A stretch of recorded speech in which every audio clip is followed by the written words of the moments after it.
E depois do grande vexame da seleção brasileira na Copa América na semana passada, Dorival simplesmente chega na imprensa e fala que o Neto e todos os jornalistas vão engolir no futuro a seleção que um dia vai ser campeã da Copa do Mundo. Muita polêmica depois da entrevista ousada do Dorival e parece que todo mundo está com ele, apesar do grande vexame que aconteceu nesse domingo. Se liga só nisso, mano. De um modo geral, foi um período muito importante para todos nós. As pessoas pediam, não é, uma alteração, uma renovação dentro da nossa seleção. Só que isso, para que se confirme, precisa passar por processos, né? É uma transformação natural, não existe mágica, não acontece do dia para a noite. Acredito eu que tenhamos crescido muito como equipe, como grupo.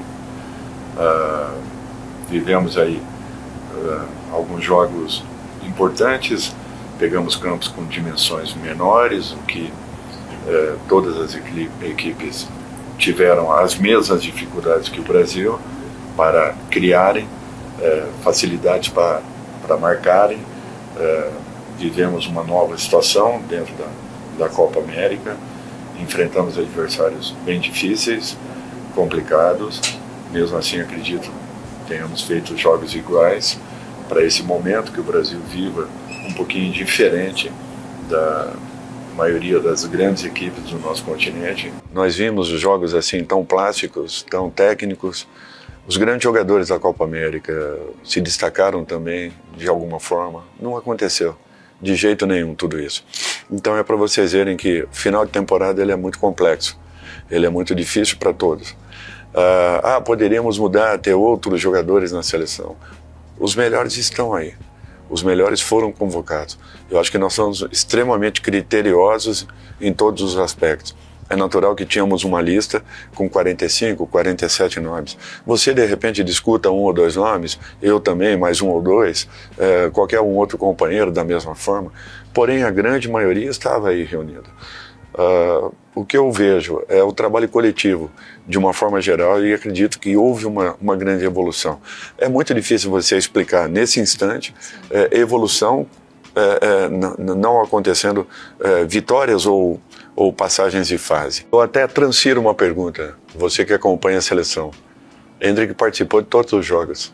Era o primeiro a entrar, sempre, naturalmente, né? Exceto acho que contra a Colômbia, se não me engano, que o Ederson entrou Entrou antes, exatamente. Mas sempre foi um dos primeiros a entrar, um jogador que vem sendo e vem se conduzindo de uma maneira muito interessante, vem evoluindo, vem crescendo, vem adquirindo uma cancha importante e necessária. No Brasil, da mesma forma como se pede, se descarta. Por isso que eu acho que eu trabalhei ao longo de todos esses 20 anos como profissional com muitos garotos, muitos mesmo. Acredito eu que sempre tive essa sensibilidade de segurar nos momentos adequados, colocá-los em momentos oportunos. Para mim, Neymar é um dos grandes jogadores do futebol mundial, continuará sendo, se Deus quiser.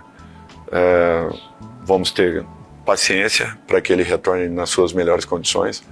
É um jogador muito importante. Começa aí o processo de finalização de uma recuperação. Nós temos que dar o tempo suficiente e não acelerarmos esse processo em especial. Eu acho que a partir do momento que ele se sinta confortável, seguro, e tenha um número X de jogos aí que lhe dê uma confiança ainda maior, é natural que passaremos a olhá-lo ainda mais, de uma maneira mais direta, mas sempre será um jogador, por tudo aquilo que possui, pela vivência que tem, sempre será um jogador importante para qualquer clube ou seleção do futebol mundial. Atleta por 18 anos, participei de muitas e muitas decisões desse tipo, não naturalmente em seleções, explico, em clubes, e nunca gostei de ouvir nada a partir do momento do apito final do árbitro. Eu sempre me concentrei muito, por quê? Porque eu havia treinado para possíveis penalidades. Eu havia me preparado. O que eu precisava era uma recomposição emocional para aquele momento, ao final de uma partida de 90 aos 120 minutos. Então eu sempre tive isso muito comigo. Eu nunca participei de roda nenhuma, porque eu acho que é o momento do atleta com o atleta. Se eu pegar uma prancheta na minha mão para demonstrar autoridade, para demonstrar uma segurança, eu não preciso, então eu não tenho capacidade para ser um treinador. Tudo aquilo já vinha e já estava definido. Os batedores, naquele momento, até porque você trabalha com variações ao longo da partida, você nunca sabe quem finalizará a partida. Ao mesmo tempo que já estava definido, eu deixo os jogadores bem à vontade. Isso aconteceu outro dia no São Paulo Futebol Clube, o último clube que eu estava, uma decisão justamente contra o Sport. Deixei os jogadores à vontade, porque é o momento deles, para com eles. A única palavra que eu falei, concentração. Se preocupem com isso. Eu vi, de um modo geral, a equipe tranquila, não preciso intervir. Por quê? Ou uma tranquilidade em excesso, ou um nervosismo em excesso, o treinador precisa intervir. Todos nós pedimos que não existisse mais um protagonista, né? Era tudo que eu ouvia aí fora. E, de repente, nós queremos novamente procurar uma pessoa para esse fim. O que eu acredito é que futebol é uma prática sempre, será uma prática coletiva. Nós precisamos dividir um pouco mais tudo isso. Vini não deixou de ser o grande jogador que é por uma ou outra atuação. Ao contrário, ele tem uma capacidade também muito grande. Falei que ele chegou no limite emocional que uma decisão provoque, e não é fácil você ter uma virada de chave imediata. O mesmo aconteceu com o próprio Rodrigo.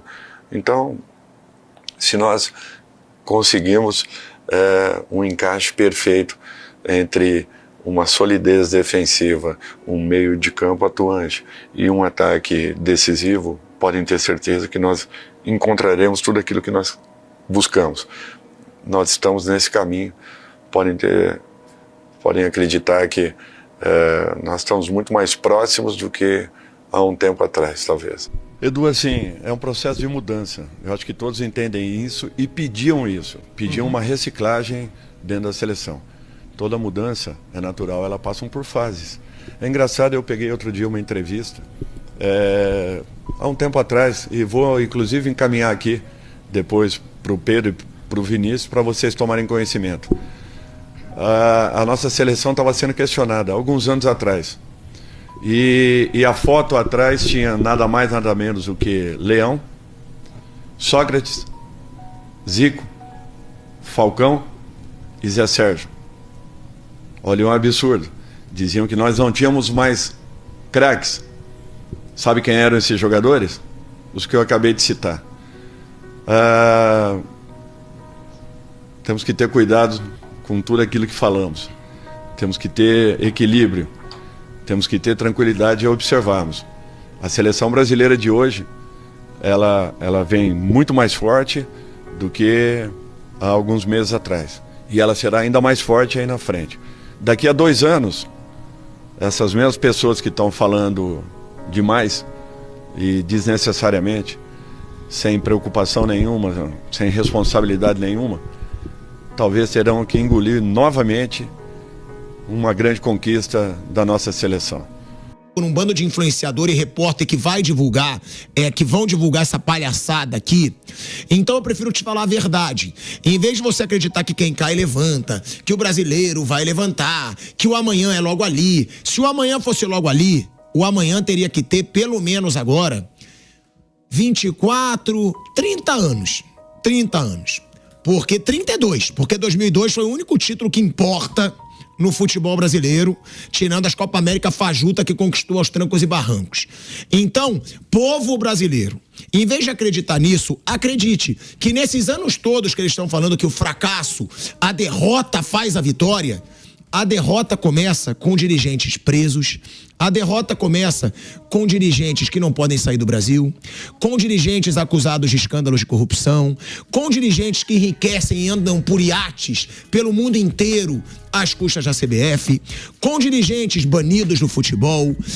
Tudo isso, em vez de você acreditar que você cai e levanta, saiba que o futebol brasileiro caiu por causa dessa entidade patética que hoje comanda o futebol brasileiro.